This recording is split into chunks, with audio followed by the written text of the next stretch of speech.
Hey guys, welcome to Code Decode. In this video, we are going to cover the cheat sheet for Spring Boot interviews for senior Java developers. So if you're preparing for any interview sessions, please make sure that you go through all these topics that we are going to cover here and prepare them really nice before you appear for Spring Boot interviews. So let's get started, and let's start with some core concepts, then testing, then microservices, then security, then performance and monitoring, common pitfalls, design patterns, and property precedences. So let's get started and see what are the subtopics and topics you have to cover for sure before preparing any interview for Spring Boot applications.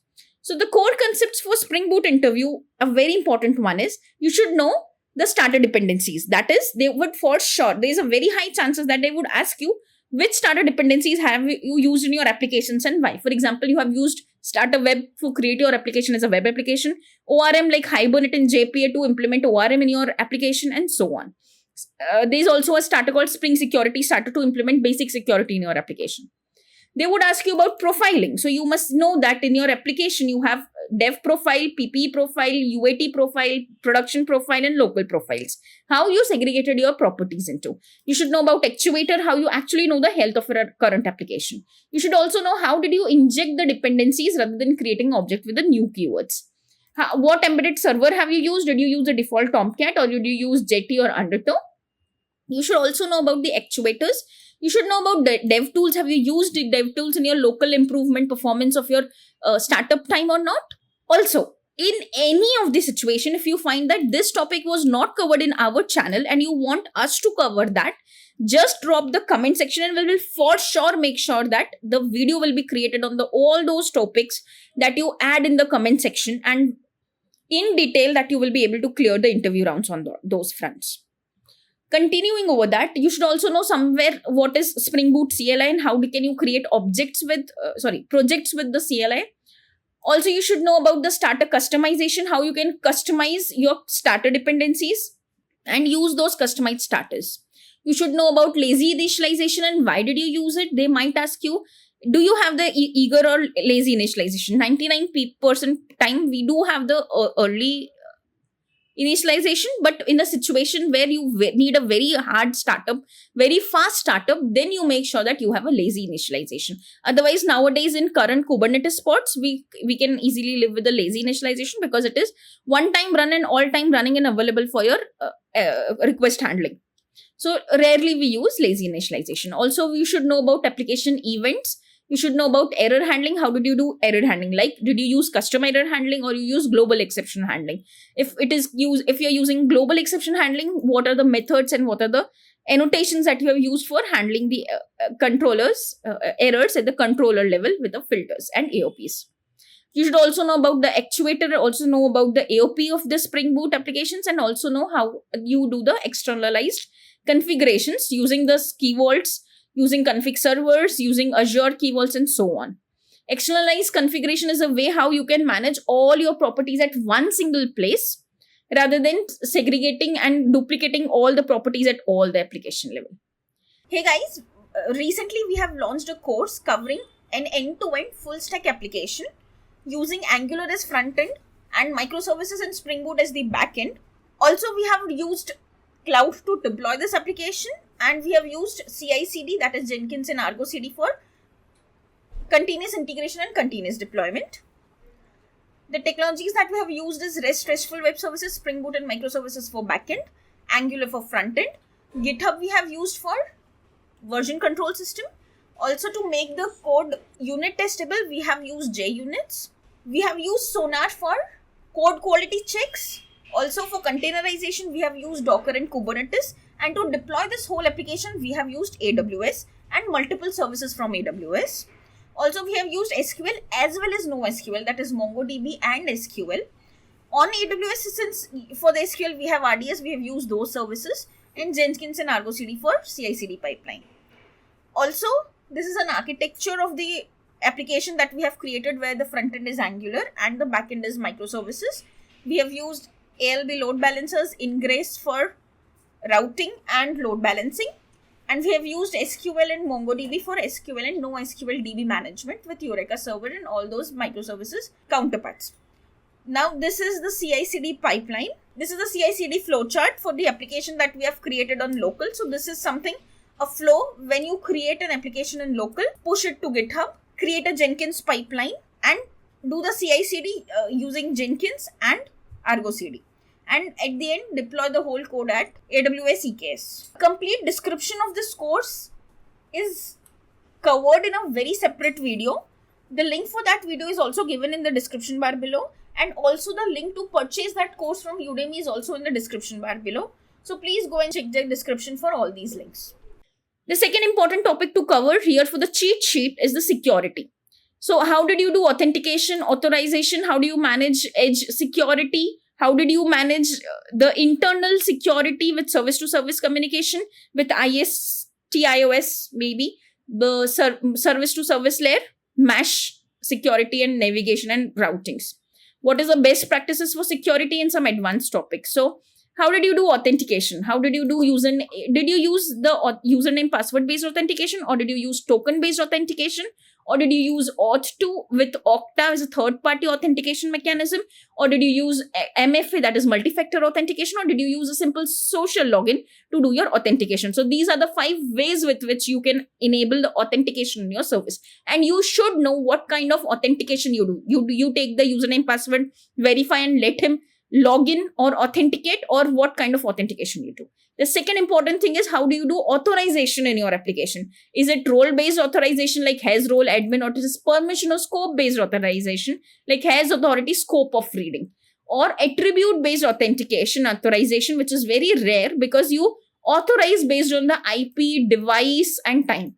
Or the policy-based authorization, which is a very fine-grained control policy you create only when you need very complex and customized authorizations. The third important thing is where you implement your security and routing. Is it with the API gateway, the central routing, or where did you use rate limiting, throttling, filtration of the firewalls and all those things? Where did you do it? Is it at the edge level, or at the API gateway level, or inside each and every microservice? Or did you use service to service security implementation with mutual TLS certificates and token propagations with JWT and Auth2? The best practices says that your token should always be short-lived and you should have refresh tokens. You should have the principle of least privilege. That is, you start giving the very, very least privilege to user and go on increasing the user's privilege as and when needed. So start with the POLP principle.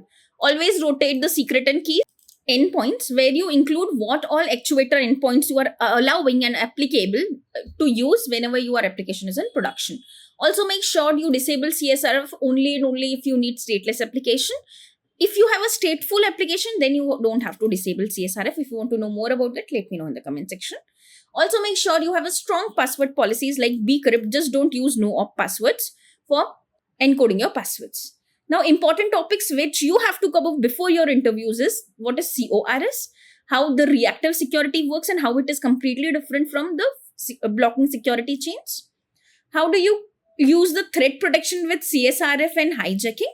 You use zero trust policy, that is every request must be authenticated. If that particular code is written in your application config, that is security config, then you are good, and you're doing the zero trust policy, that is you don't trust anybody and you ask them to always authenticate before they hit your APIs, backend APIs.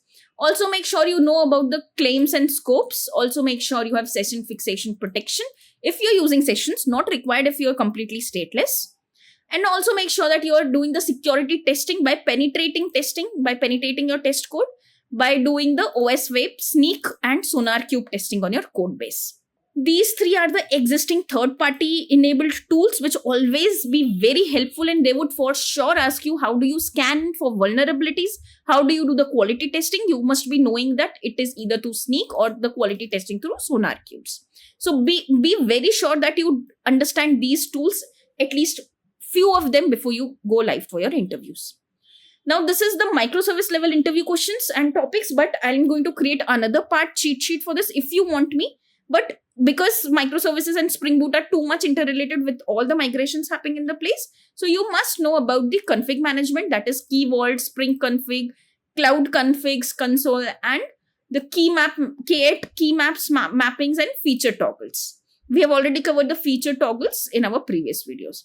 You should also know about the service discoveries. How do you do that with Zookeeper, Eureka? Also, you must know about the service to service routing internally in the system with ISTIO. You should also know about the sidecar design pattern if you want to know more about the service discoveries. Also, make sure you know about resilience and fault tolerance ways. Also, the distributed transactions, there are multiple ways using Saga, outbox patterns, eventual consistencies. You should know which you have used, and they would for sure ask you why. So be very sure. If you say that you have used Saga, you should have a very good reason to say why it is Saga and why not eventual consistency. Then their communication styles, they would always for sure ask you, how did your microservices communicate, synchronous or asynchronous or event driven. There's observability, you have metrics, tracing, and centralized logging. Then you have API designs. How did you design your API to be? The REST endpoints, the gRPCs, the GraphQLs, or open APIs.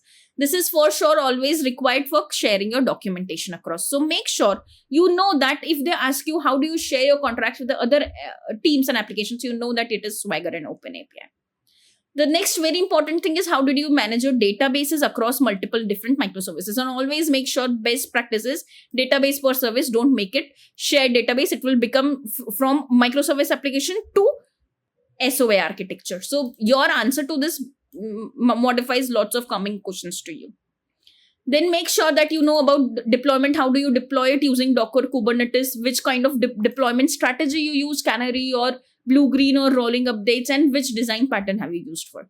Also make sure that you, at the microservice level, how do you manage your security? Is it the mutual transport layer security using certificates, or it is using the auth tokens, or how did you manage your securities? And the best practices, you must know that you have the proper backward compatibility, you are versioning your APIs, you are gracefully degrading and timing out your APIs, and always avoid the God services in the microservice architecture.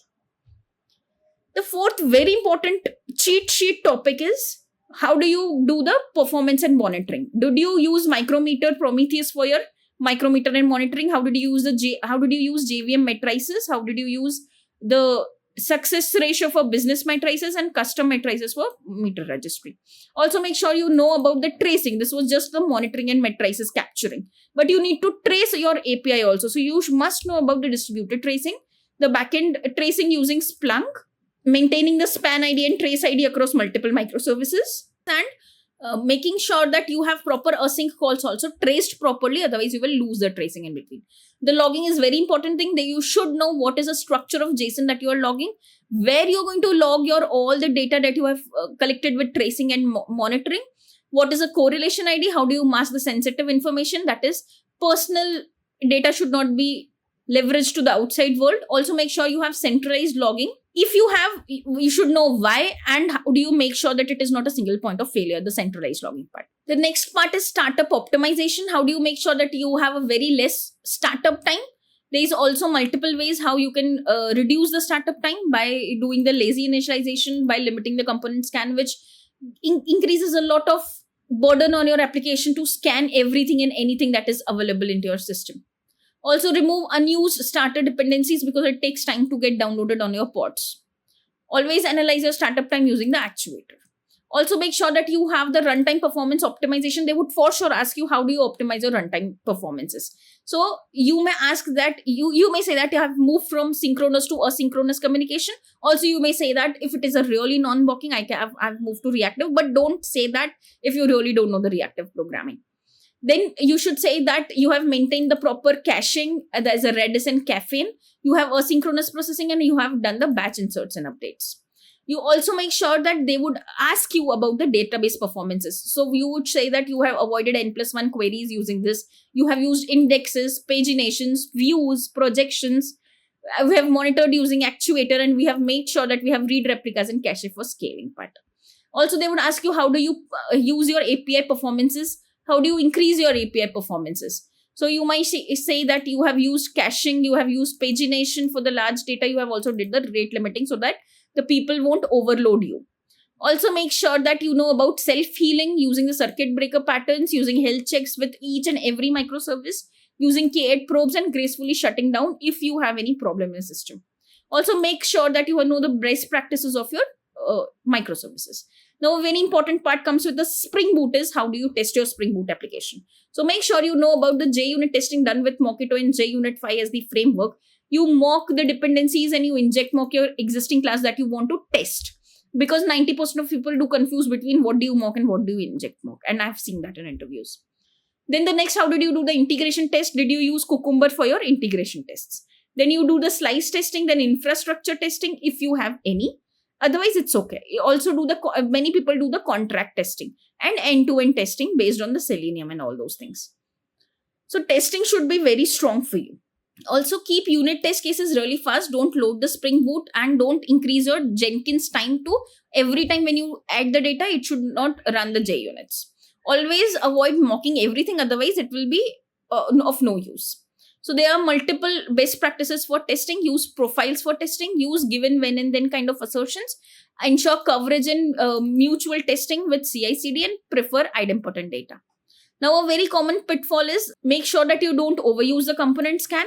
Don't use the fed jar, otherwise it will add everything to your jar and it will be difficult for deployment because it will leave the memory footprints. Also, lock your dependency versions, otherwise your builds will be breaking, because if you are version V1 and other people are using the version V2, your previous versions will break. Make sure you have not hard-coded in anything in your application.yaml. You should always use the Azure Key Vault or AWS Key Vaults or your own key vaults to store your secrets. Don't just expose them in your properties file. Anybody can see them. Also, don't mix multiple different profiles simultaneously. Make sure that you are not exposing your actuator so that otherwise other people or hackers can use them to see what environments, what beans you have, and should not see your logos also. Make sure that you always use MTLS or HTTPS for better communication between your microservices. Make sure you don't use the passwords, the default usernames and passwords in your DBs, and always store these passwords in your some kinds of key vaults. Also, the database pitfalls that N+1 query problem should be removed in your system. You should always do pagination. You should always do for connection pooling. Don't go in and create connection pools every time. It is a very hard and heavy system. Don't go on creating n number of connection pools for each and every request. Use a static connection pool and use it everywhere. Also, don't create the schema manually. Rather, use Flyway and Liquidbase for migration of your databases. Make sure you have proper JVM tuning. Make sure you have proper caching. Make sure you are doing the request timeouts. So these are all best practices. There are many best practices, like don't overuse the Spring Boot test because it unnecessarily loads the lots of data. No contract testing. Don't do the random build failures with flaky end-to-end testing. So there are a lot of best practices to be covered. Now also make sure that at least you know 5 to 6 design patterns in your Spring Boot application. If they would ask you, what kind of design patterns have you used in your Spring Boot application? You can always say that I've used the builder design pattern for creating the objects in the building fashion. Suppose there are 100 fields. I just want to create the object with 2 fields. The builder is the one who is at rescue. Also make sure that you use factory design pattern or abstract factory design pattern for abstracting the creation of object from the users. Make sure that you are also knowing that you have used some template methods as a design pattern like REST template, JDBC template. Also, you have used some decorator design patterns for the filters and interceptors. Just get into the system, see what design patterns you have used and explain the proper use case for that design pattern. So this was a quick cheat sheet where we have covered the core principles. What are the starter dependencies? What are profiles? What are actuators? What is dependency injection, the embedded servers, the dev tools, CLIs, customization of starter dependencies, lazy initialization, error handling, application events, startup actuator, and externalized configurations. Then we have covered security with authentication, authorization, where do you apply it, service to service communication, best practices, and advanced topics. Then we have covered good practices and cheat sheet for microservices like config management, service discovery, resilience, distributed transaction, communication styles. Is it HTTP or synchronous? You have observability, designs, data management, deployment, security, and best practices. There's a lot of things more in microservices. If you want, I'll create a separate cheat sheet for this. How do you do the performance and monitoring for your system? How did you do the monitoring? How did you do tracing? How did you do the logging? How did you optimize your startup time? How did you optimize your runtime? How did you optimize your database APIs? Database queries? How do you optimize your API performances? How did you do the resilience and self-healing? And best practices. Also, we have seen unit testing, integration testing, infrastructure testing, end-to-end testing. performance or load testing, and testing best practices. Also, we have seen some common pitfalls, what wrong we have done with the security, with the databases, with microservices and NT patterns. And also we have seen what kind of design pattern have you used in your application. So this was a cheat sheet that these are the bare minimum topics you must cover and know before you apply for any Spring Boot application as a senior developer. Thank you.